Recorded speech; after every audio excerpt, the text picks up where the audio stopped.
በስመ አብ ወወልድ ወመንፈስ ቅዱስ አሐዱ አምላክ አንድ አምላክ በሚሆን በአብ ወወልድ ወመንፈስ ቅዱስ ስም አምነን መስከረም 22 በዚች ቀን የፋርስ ንጉሥ የሳቦር ልጅ የከበሩ ኮቶሎስና እህቱ አክሱ በሰማዕትነት አረፉ።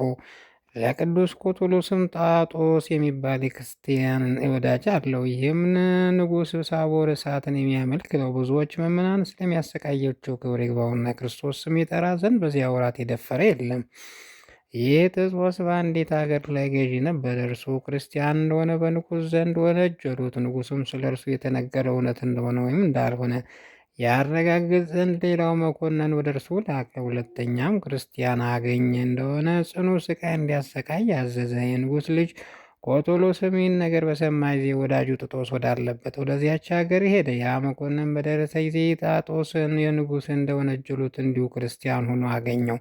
በዚያ ጊዜ እሳት ማንደጃ ሰርተው ጣጦስን እንዲያቃጥሉ ታዘዘ። ቅዱስ ጣጦስ ግን በመስቀል ምልክት በእሳቱ ላይ በማተበ እሳቱም የኋሊት ተመልሶ ጠፋ።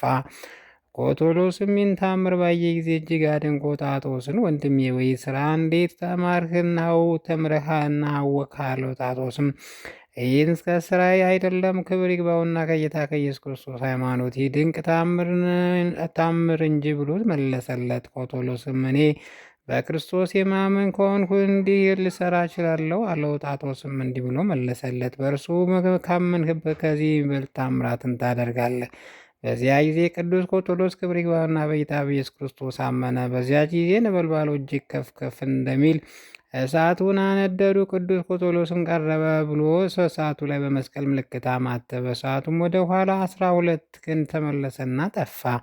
ከዚያ በኋላ መኮንኑ ወደ ንጉሡ ሳቦር ከመኮንኑ ከጣጦስ ከልጁ ከኮቶሎስ የሆነውን ሁሉ ጻፈ። ንጉሡም ሰምቶ ጭፍራ ልኮ አስቀረባቸው። የቅዱስ ጣጦስንም ራሱን በሰይፍ ቆረጠውና የሰማዕትነት አክሊል ተቀበለ። ልጁ ቅዱስ ኮቶሎስ ግን ጽኑ ስቃይን አሰቃየውና ደግሞም እንዲያሰቃየው ሌላ መኮንን ሰጠው።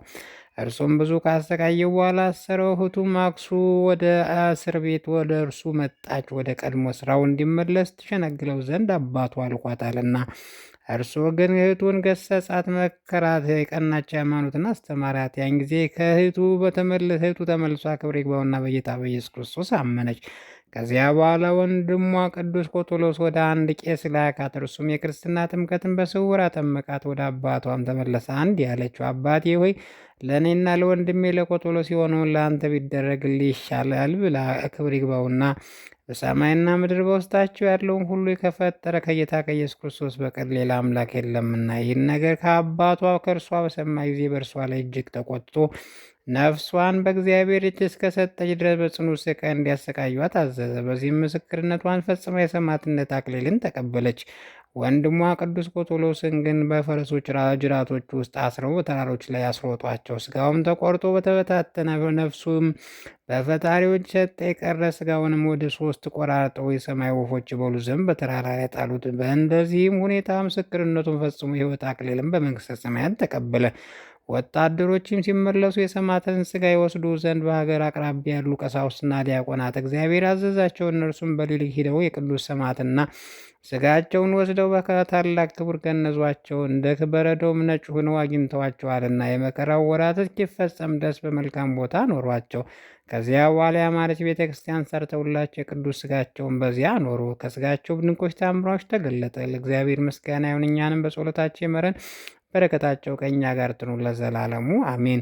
በዚች ቀን የከበረ ኡልዮስ በሰማዕትነት ያረፈበት መታሰቢያ ነው። ይህን ቅዱስ አቅፋስ ከሚባል ሀገር ነው። ክብር ይግባውና ጌታ ኢየሱስ ክርስቶስ ለቅዱሳን ሰማዕታት ስጋቸው እንዲያስብ ገድላቸው እንዲጽፍ ስጋቸውን ገንዞ እያንዳንዱን ወደ ሀገራቸው እንዲልክ ያቆመው ነው። እግዚአብሔር በመኳንቱ ልብ መታወር ስላመጣ ለሰማዕታት ያህል በጎ ስራ ሲሰራ መናገር አይናገሩትም። ስለ ጣዖት አምልኮ አያስገድዱትም ነበር። ጽሕፈትን የሚያውቁ 300 አገልጋዮች አሉት። እርሱም የሰማዕታት ገድላቸውን እየተከታተሉ ይጽፋሉ። በማሰቃየትም ሳሉ ሰማዕታት ያገለግሏቸዋል። በቁስላቸው ውስጥ መድኃኒት ያደርግላቸዋል። ሰማዕታትም ይመርቁታል። እንዲህ ብለው ትንቢትን ይናገሩለት ነበር። አንተ ክብር ይግባውና ስለ ጌታችን ኢየሱስ ክርስቶስም ደምን ይፈዘን ስላለ አለ ከቅዱሳን ሰማዕታት ጋር ትቆጠራለህ። የከሃዲው ዲዮቅልጥያኖስ የግዛቱ ዘመን በተፈጸመ ጊዜ ኡልዮስን ከቅዱሳን ሰማዕታት ከቁጥራቸው አንድ ሊያደርገው ወዶ ቅዱሳን ሰማዕታት ትንቢት እንደተናገሩለት በመኮንኑ ፊት ስለከበረ ስሙ ይታመን ዘንድ ለግብፅ ሀገር ደቡብ ወደሆነች ወደ ገምኑዲ ወደ መኮንኑ አርማኒዎስ እንዲሄድ ክብር ይግባውና ጌታ ኢየሱስ ክርስቶስ አዘዘ። ወዲያውኑ ተነስቶ ሄደ። ከዚያም ደርሶ ክብር ይግባውና በጌታ በኢየሱስ ክርስቶስ ታመነ። መኮንኑም ታላቅ ስቃይን ብዙ ጊዜ አሰቃየው። እግዚአብሔር ያለ ጥፋት በጤና ያስነሳው ነበር። ከዚያ በኋላ ምድር አፏን ከፍታ ጣዖትን ትውጣቸው ዘንድ ቅዱስ ኡልዮስን ክብር ይግባውና ወደ ጌታ ወደ እግዚአብሔር ጸለየ። ወዲያውንም አፏን ከፍታ 70 ጣዖታትን 130 የሆኑ ካህናቶችን ወጠቻቸው። በዚያን ጊዜ ቅዱስ ኡልዮስን አምጥተው ለአማልክት በግድ እንዲያሰግዱት መኮንኑ አዘዘ። ጣዖት ግን ከካህናቶቻቸው ጋር ጠፍተው አገኟቸው። በዚያ ሁሉ ሕዝቦችን አይተው እጅግ አደነቁ። ክብር ይግባውና በጌታ በኢየሱስ ክርስቶስ አመኑ። መኮንኑም አርማኒዎስን ጣዖታቱን ከካህናቶቻቸው ጋር እንደጠፉ ባየ ጊዜ ክብር ይግባውና በጌታ በኢየሱስ ክርስቶስ አመነ። ከቅዱስ ኡልዮስም ጋር ወደ አትሪብ ሄደው በመኮንኑ ፊት ክብር ይግባውና በጌታ በኢየሱስ ክርስቶስ ስም ታመኑ። የአትሪብ መኮንን ግን ቅዱስ ኡልዮስን እጅግ ጭንቅ የሆነ ስቃይን አሰቃየው። ክብር ይግባውና በጌታችንም ያለ ጥፋት ያስነሳው ነበር። በአንዲት ዕለትም የጣዖት በዓል በሆነ ጊዜ በሽልማት ሁሉ ሸለሟቸው። በመብራቶችና በስዕሎችም በዘንባባ አስጌጧቸው። በማግስቱ መጥተው በዓላቸውን ለማክበር በዋዜማው አዘጋጅተው የጣዖት ቤቶች ዘግተው ወደ ቤቷቸው ገቡ። ቅዱስ ኡልዮስም ጣዖታቱን ያጠፋቸው ዘንድ ወደ እግዚአብሔር ለመነ። በዚያን ጊዜ ጌታ መልአኩን ልኮ ጣዖቱን ራሶቻቸውን ቆረጠ። ፊቶቻቸውን በፊቱ በፍም አጠቆረ። ሽልማታቸውንና ዘንባባውን የጣዖት ቤትን ስርዓት ሁሉ አቃጥሎ አጠፋ። በማግስቱ በሆነ ጊዜ ለአማልክቶቻቸው እንደ ልማዳቸው በዓል ሊያከብሩላቸው በከበሩ ልብሶች ሸልመው ሲመጡ ተጎሳቁለው ጠፍተው አዩአቸው። ጣዖታቸውም ድካማቸውን አወቁ። እንዲህም አሉ፣ አማልክቶቻችን ራሳቸውን ማዳን ያልቻሉ እኛን ያድኑን ዘንድ እንዴት ይቻላል? ተናግረው ከአትሪ መኮንን ጋር በክብር ባለቤት በጌታ በኢየሱስ ክርስቶስ በአንድነት አመኑ። ከዚያም ደግሞ ቅዱስ ኡልዮስን ጥዋ ወደሚባል ሀገር ሄደ። ከእርሱም ጋር የገምኑዲ መኮንንና የአትሪብ መኮንን አሉ። የጥዋ መኮንን ወደ እስክንድርያ ቀርቦ በፊቱ ክብር ይግባውና በጌታ ስም ታምነና እንዲህ አለ፣ ገድሌን ፈጽምልኝ፣ ራሴን እንዲቆርጡ አዘዝና የምስክርነት አክሊል ተቀብዬ ወደ ክብር ባሌ ወደ ጌታ ኢየሱስ ክርስቶስ እንዲሄድ። እስክንድሮስም እኔ ያላሰቃይህም በአንተ ላይ ምንም ክፉ ነገር አላደርግም አለው። ቅዱስ ኡልዮስንም 500 የሚሆኑ አገልጋዮቹን ሰይፎቻቸውን መዘው እስክንድሮስን እንዲያስፈራሩ ታዘዛቸው። በዚያን ጊዜ በእስክንድሮስ ላይ ተነስተው ለክብር ባለቤት ክርስቶስ ምስክሮቹ እንደሆኑ ዘንድ ሁላቸውን ራሶቻቸውን እንዲቆርጧቸው ካላዘዝክ እኛ እንገድልሃለን አሉት። ዳግመኛ ምርኩስ መንፈስ እንዲጫንበት ቅዱስ ኡልዮስን አዘዝ። ወዲያውኑም በመኮንኑ በእስክንድሮስ ላይ ተጫነበት። በዚያችም ጊዜ ራሶቻቸውን ይቆርጧቸው ዘንድ በጽሑፍ አዘዘ። ሁሉም ቅዱሳን ሰማዕታት ቆረጧቸው።